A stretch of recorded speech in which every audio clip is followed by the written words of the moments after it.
Week 6. Mike Tomlin had some words about it. To be honest, it was shocking to me. Andrew Berry must be a lot smarter than me or us, because it doesn't make sense to me to trade a quarterback that you think enough of to make your opening day starter to a division opponent that's hurting in that area. But that's just my personal feelings. I love Mike Tomlin. Oh, Forever. I love him. I mean, there's no lies detected there, but nonetheless, does he have a fair complaint, Steelers fan Stephen A? Yes, I don't want to say it's unfair. I mean, he's right. He's right with what he's saying, but I'm just like, well, no, I think he's right about what he's saying, but why should the Browns be concerned about where it's all about the assets that you get, what you're looking for. You got Joe Flacco, what can you get for Joe Flacco? You know, say you got somebody desperate enough to give us a couple of picks for him or whatever. What are you going to do? I'm just saying they're not thinking about, you know, the division moving forward next year, the year after, or anything like that. And they know how much they're hurting. And you know, if the Bengals come and they're so desperate that they're willing to make an offer, it's like, it's no big deal to me. You're dealing as a team. You're not looking at the AFC North. You're not thinking about Pittsburgh or Baltimore, the fact that they're within your division. You're thinking about, listen, we got an asset that we want to get rid of. What can we get in return for his services? And it's just that simple. So for Mike Tomlin to comment about it, I mean, he has every right to do it. I don't think he's wrong with what he's saying, because I do think that's an aberration. It's an anomaly. I don't think that's normal. But the fact that it happened is not a big deal. Yeah, but nobody questioned what the Cleveland Browns were doing. We all praised it and said it made sense. Joe Flacco in 4 games led the league in turnovers. They were done with him. The Cleveland Browns are on a reconnaissance mission to figure out what they got in those young QBs and whether or not those guys can be a part of the solution at that position moving forward. Nobody questioned the logic behind Andrew Berry trading Joe Flacco. You signed a guy in the offseason, and guess what? You were able to flip him and get a mid-round draft pick for it. Yeah. Congratulations to you. That's not it's a brilliant move. Was saying, but here's the problem. It only makes Mike Tomlin's job that much harder. Absolutely. And I'm sure he's tired of looking across the sideline against AFC North opponents and seeing Joe Flacco as the quarterback. For sure. And then, oh, by the way, at Pittsburgh's facility, they got projectors in film too. Yeah. They know that Joe Flacco is a much more competent quarterback than Jake Browning. And when you got them two avatars out there playing wide receiver and T. Higgins and Jamar Chase with a big-armed quarterback like Joe Flacco, they're going to have more than a puncher's chance in any single game that they play. So where before, the Cincinnati Bengals were one of those teams you could pencil in a dub in the ledger, not no more. Right. And that's what Mike Tomlin knows on a short week against a division rival. Yeah, I think, look, I love it because this is like when we played, like you never helped out your opponent. It didn't matter. In any division opponents, you never helped them out. It didn't matter what was happening to you. You weren't going to help them out. So I like that from Tomlin. I like it's a little nasty, but I appreciate it. But let's be real about Mike Tomlin. Mike Tomlin, when they played the Colts last year, basically told his defense, keep AR standing up and upright because we don't want to see Flacco. Yeah. They get hurt, and then Flacco comes in and beats him. Yeah. So you know what I mean? So it's like he gets it. He knows. He's seen Flacco in Baltimore. He's seen Flacco, the difficulty he can give you. He understands the quality of who that player is.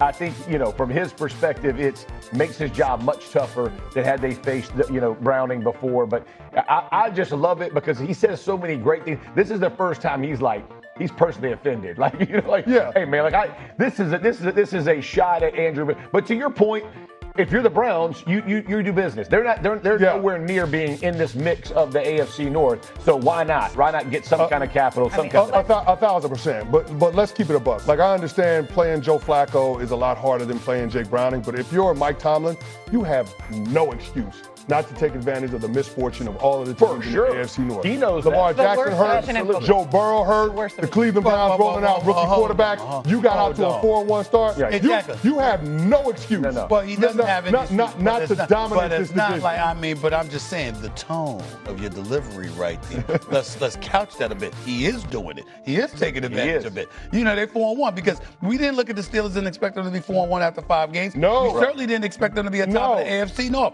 But they are are. Yep. So he's actually taking advantage. He's doing what you're saying. Stephen A. He's doing what you said. They were the same last year. I understand They started out 8-2. I agree with what that. What happened? I agree with that. Exactly. All right, but we ain't there. They only won we ain't 2 there of the yet. finals. Right now, he's taking advantage. Lamar Jackson's coming back in a couple of weeks. Lamar Jackson's coming back in a couple of weeks. Okay? He's right there. Stephen A. They have a 77% chance, according to our FBI, to win their division. The only team in football that has a better chance is the Tampa Bay Buccaneers. And we'll see about that with what's going on with the Carolina Panthers and the Atlanta Falcons. But I'm just saying, the Steelers have no choice. It's a little bit no disingenuous that you just threw that number up because last week the Ravens were still favored to win that division. Last week they were favored. They were favored. They were favored in your eyes because they weren't favored in mine. I wrote the Ravens off weeks ago. I wrote the Ravens off weeks ago. 71% last week it was the Ravens were supposed to get out. I don't know who's doing them, but I'm betting against that. Exactly. The books got it wrong last week. Okay, now wait a minute. First of all, Lamar Jackson might be coming back, but if they decide to trade away half of their players at the trade deadline, the Ravens might look like a much different team. They were bad even when Lamar Jackson was there. Their defense was atrocious. Okay, atrocious. not the offense. So there's that. This division is terrible, the AFC North. Let's just call it what it is. What Mike Tomlin's saying isn't wrong, though. Who the heck says this? In the most crowded quarterback room in all of the National Football League said, Joe Flacco's going to be my starter, and then decides to trade him to a division opponent. He's not lying. He was right. He's not lying. But you know what? Listen, Joe Flacco, he torched the Steelers last year when he was playing with the Colts. We get that part too. But the bottom line is that Cleveland might think he's so bad right now. You know what you complained about Mike Tomlin, you should be able to beat him at this stage of point in his career. You could have that kind of mentality. I understand that. Mike Tomlin is not wrong, however, with what he's saying. The point is valid. It's just that it really, really shouldn't matter.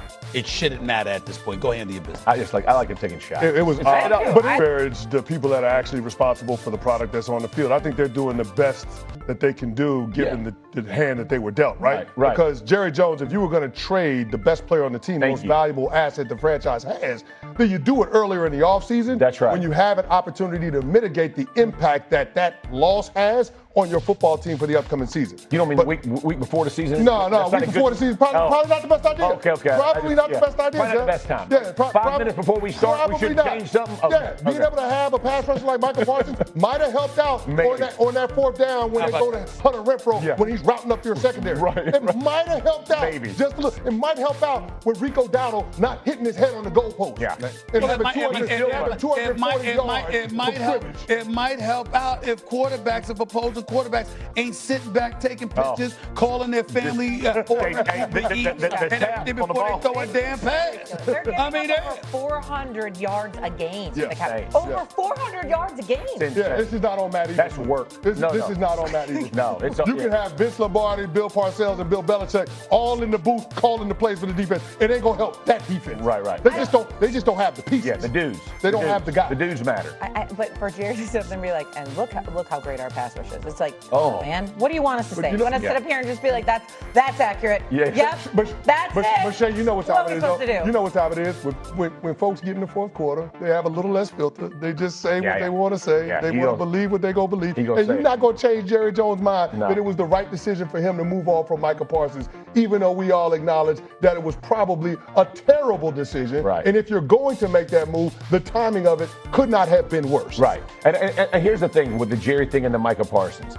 If this is your principle, like if you think, hey, this is just how I'm going to do business and you stand on that, we gave up, but admit it. Like, don't get 4 weeks of the season and go, hey, we got rid of Michael, but we're still our defensive front is still vicious. No, it's really not.